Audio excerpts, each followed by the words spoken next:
Mr. Chairman,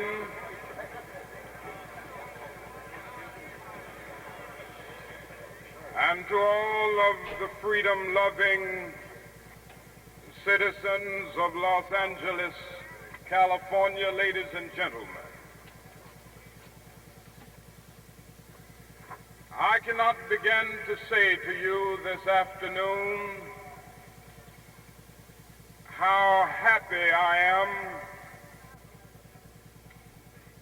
and how deeply moved I have been as I have been a part of this meeting. I think I can say without fear of successful contradiction that this is the largest and most enthusiastic civil rights rally that has ever been held in the history of this nation.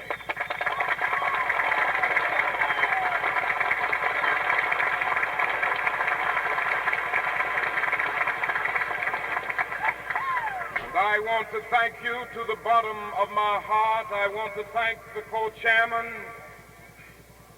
the distinguished leaders of this community, and all of you for making this great meeting possible. I want to talk with you a few minutes about a city that has been called for years a magic city. But for the Negro, it has been the tragic city. It is the city of Birmingham, Alabama. If a visitor had entered Birmingham just a few months ago, he would have soon discovered that he was standing in the most thoroughly segregated city in the United States of America. Soon after that, he would have discovered that this city had more unsolved bombings of Negro homes and churches than any city in our country. He would have heard about its ugly record of police brutality.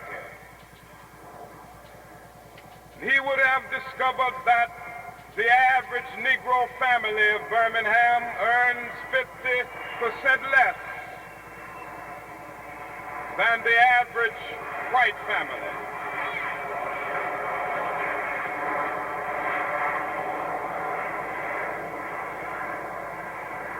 So he would have discovered that the Negro was dominated politically, exploited economically, segregated and humiliated at every point. But there comes a time when people get tired.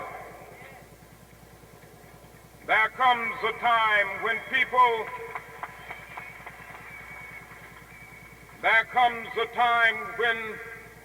get tired of being trampled over by the iron feet of oppression. There comes a time when people get tired of being pushed out of the glittering sunlight of life's July and left standing in the piercing chill of an alpine November. These people of Birmingham, Alabama, decided that they had taken enough. And on April the 3rd of this year, an intensified movement started to break down the barriers of segregation and discrimination.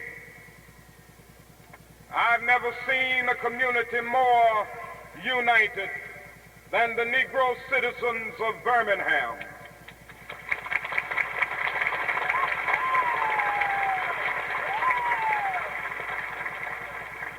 By the thousands, they went to jail for that freedom that they have long fought and talked about.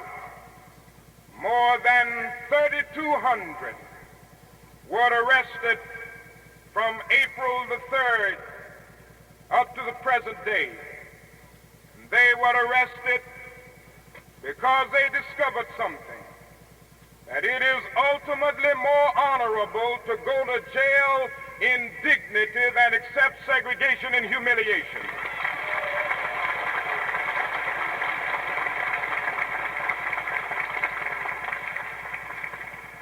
Because of the power of this movement, because of the fact that all of these people came together and engaged in a nonviolent protest, the economic power structure of Birmingham came to the point of seeing that it was impossible to stop this movement.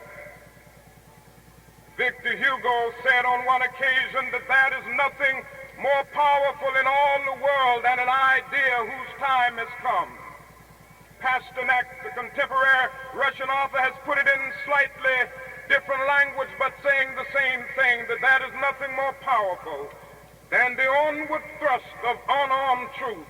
And in ideas, time has come today, and that idea is the idea of freedom and human dignity.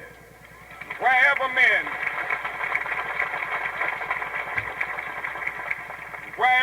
are assembled today, whether they are in Johannesburg, South Africa, Accra, Ghana, Nairobi, Kenya, Birmingham, Alabama, or Los Angeles, California, the cry is always the same: we want to be free.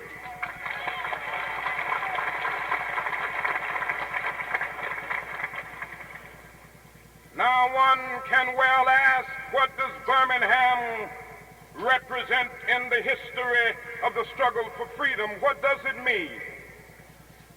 And I would like to take a few minutes to give the meaning of Birmingham, and to say what this movement signifies in terms of our onward struggle for freedom and justice.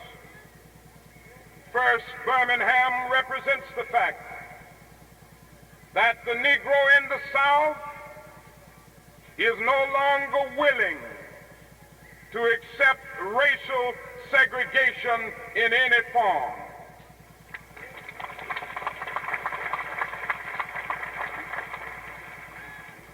The Negro has come to see that segregation is not only politically unsound, sociologically untenable, but it is morally unjustifiable. Segregation is a cancer in the body politic which must be removed before our democratic and moral health can be realized. Segregation is wrong because it is nothing but a new form of slavery covered up with certain niceties of complexity. Segregation is wrong because it is nothing but a system of adultery perpetuated by an illicit intercourse between injustice and immorality. And this is what it is saying.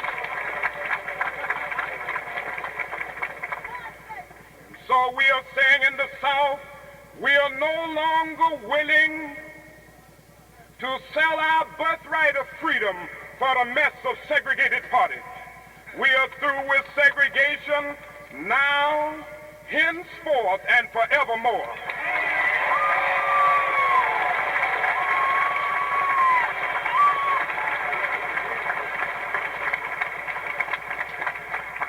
Birmingham also represents the fact that the Negro now realizes the urgency of this moment.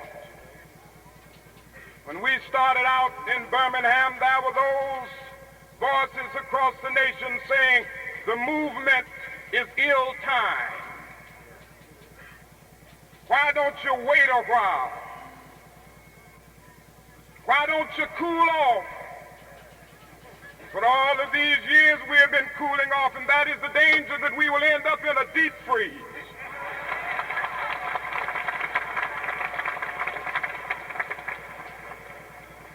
We've heard this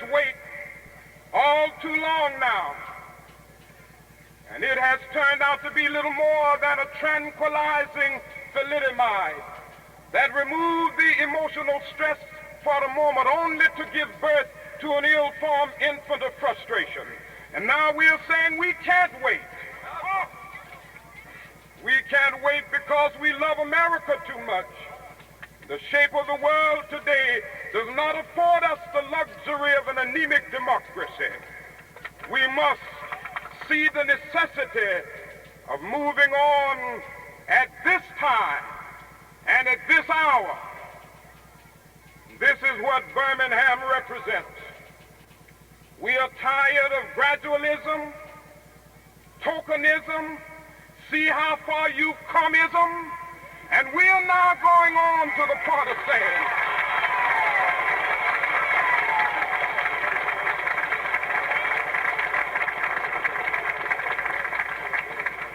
we must see the urgency of the moment. Now is the time to make real the promises of democracy. Now is the time to transform the pending national elegy in our nation into a creative psalm of brotherhood. Now is the time to lift this nation from the quicksands of racial injustice to the solid rock of racial justice. Now is the time to end the night of segregation.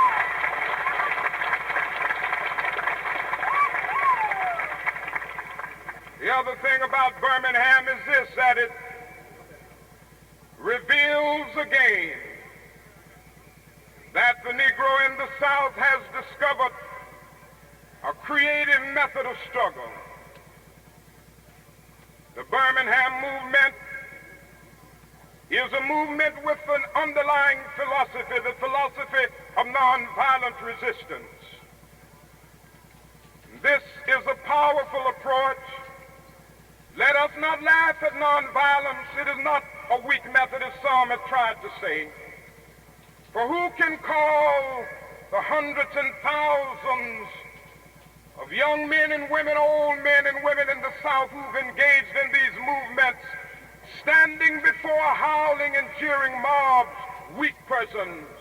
Who can call James Meredith weak? Who can call Fred Shuttlesworth, Ralph Abernathy, and Wyatt Walker weak? These are the strong people of this land.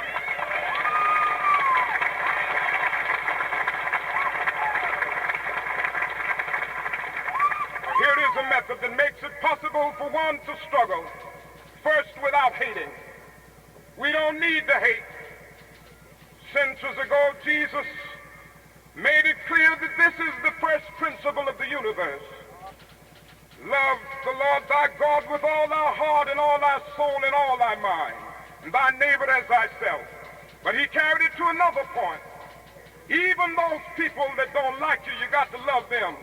Love your enemies, bless them that curse you, pray for them that despitefully use you. For a long time we've tried to say that these words represented the words of an impractical idealist who never quite came down to earth.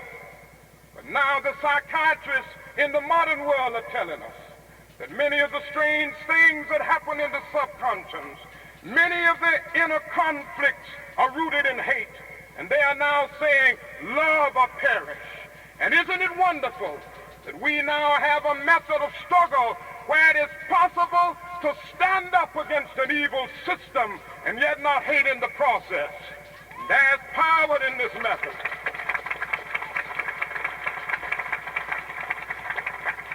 That is power here.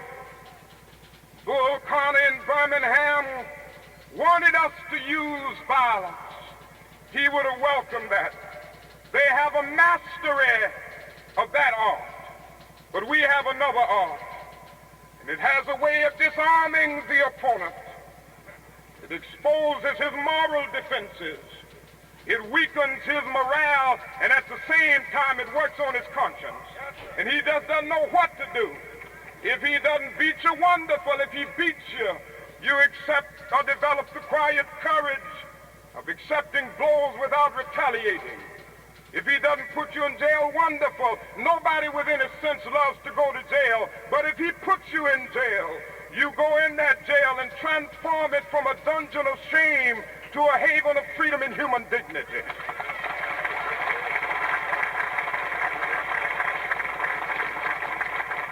even if he tries to kill you, you develop the conviction that there are some things so dear, some things so precious, some things so eternally true that they are worth dying for. And if a man has not discovered something that he will die for, he isn't fit to live.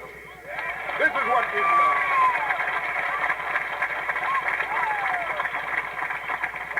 And so this has been a nonviolent struggle for freedom and human dignity. Now you ask, what can we do? Somebody's asking, what can we in Los Angeles do to help? Well, you've already done one thing that you can always do in a magnificent way today, because our struggle requires great financial resources. The millions of dollars that the white citizens' councils and other groups spend to keep us down are phenomenal. And in many instances, they get some of this money from our tax money. In the state of Mississippi, the State Sovereign Committee is financed by the state government of Mississippi. We have to depend on our friends all over this country, because, as you know, the annual income of the Negro in the South is much less than that of Negroes outside of the South and other people, our allies in the white community. So we have to depend on our friends, and that is always one thing you can do. And I want to thank you today on behalf of the people of Birmingham for what you've done in such a sacrificial, dedicated, and concerned way. That is another thing that you can do. You can help us in Birmingham, Alabama, by getting rid of any segregation and discrimination that exists in Los Angeles, California.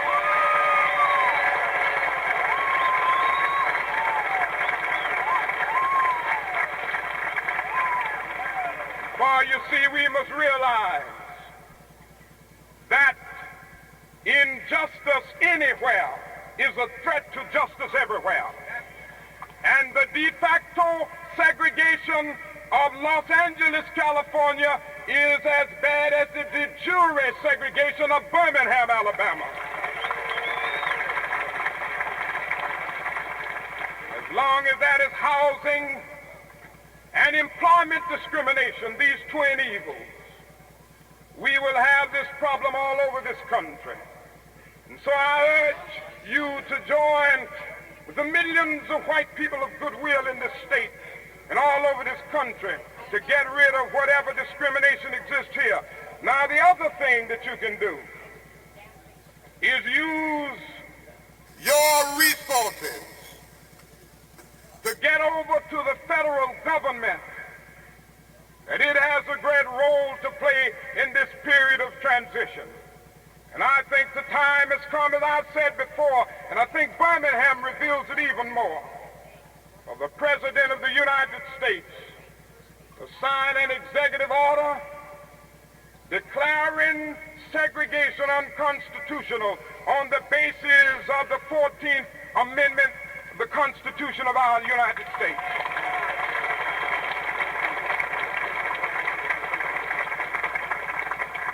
President Kennedy has done some significant things in civil rights, and I think he's a man of genuine goodwill, and I think he understands the depths and dimensions of the problem. But we've got to remind him that he isn't doing enough, and there's more that must be done in order to solve this problem. Now, the governor of Alabama says that he will stand in the door of the university to try to prevent a Negro student from entering on June the 10th. And I think if the governor of Alabama will present his body by standing in the door to preserve an evil system, then President Kennedy ought to go to Tuscaloosa and personally escort the student in the university with his body.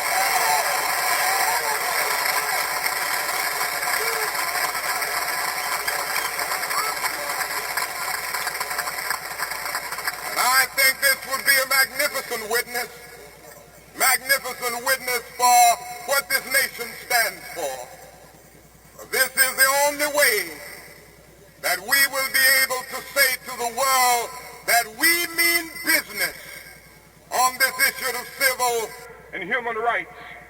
Thank you for all of the support that you've given. And may I say to you, my friends, that the problem is far from solved, whether it's in Birmingham or other places, and we must continue to work.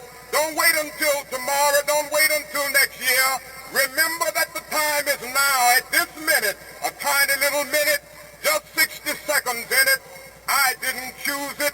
I can't refuse it. It's up to me to use it. A tiny little minute, just 60 seconds in it, but eternity is in it. And if we will work hard and go out with a great faith, we will be able to carve a tunnel of hope through the mountain of despair. And all over this nation, all of God's children, black men and white men, Jews and Gentiles, Protestants and Catholics, will be able to cry out from the hedges and the highways, from the villages and the cities, glory, hallelujah, glory, hallelujah, his truth is marching on.